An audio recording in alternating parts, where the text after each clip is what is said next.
Okay, so we're diving deep into the Liam Payne tragedy. And man, this one really hit hard. Wanting to understand more, I mean, that's just human, right? Yeah. Especially when you get into the details and things get complicated. We're going to unpack this honestly but respectfully. What's your initial reaction to all this? It's just incredibly sad. Like, anytime a young life is cut short, it's tragic. But this one, digging into it all, it feels more like a puzzle box than a straightforward case. You know what I mean? Yeah, definitely not a straightforward situation at all. So Liam Payne, one-fifth of One Direction, passed away on October 16th of this year, 2024, at just 31 years old. He was found dead after falling from his hotel balcony in Buenos Aires. And the reports from inside the hotel room are what really get me. They found it in total disorder. What do you make of that? Total disorder, right? It just creates this picture of chaos. We're talking about a whiskey bottle, prescription meds, clonazepam they found, usually for anxiety or panic attacks. And then on top of that, there's mention of what seems like harder drugs. And it wasn't just like things were out of place, some items were broken too. So you're left with this image of something really intense going down, wouldn't you say? Oh, absolutely.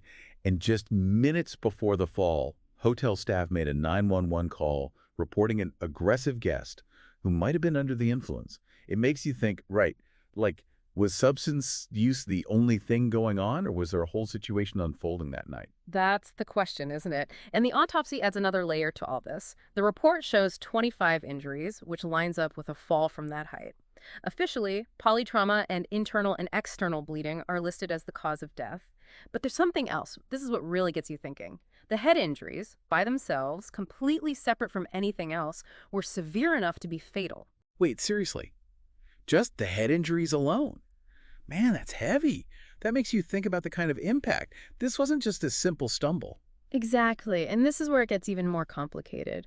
You see, the prosecutor points to the lack of defensive wounds on Payne's hands, and when you combine that with the position they found his body in, it suggests that he might have been unconscious, or at least somewhat unconscious when he went over that railing. No signs of bracing for impact or anything. So, not a conscious choice to jump, but maybe not a completely aware accident either. Man, that's a lot to process. It is. And keep in mind, this is still a suspicious death investigation. Toxicology results are still pending. Those could tell us exactly what was in his system and how much. Plus, they took his laptop and phone, which means investigators are going through his digital footprint. Where there's searches, messages, anything that might give us a glimpse into what his mindset was and what led up to that fall. This whole thing is just tragic, you know?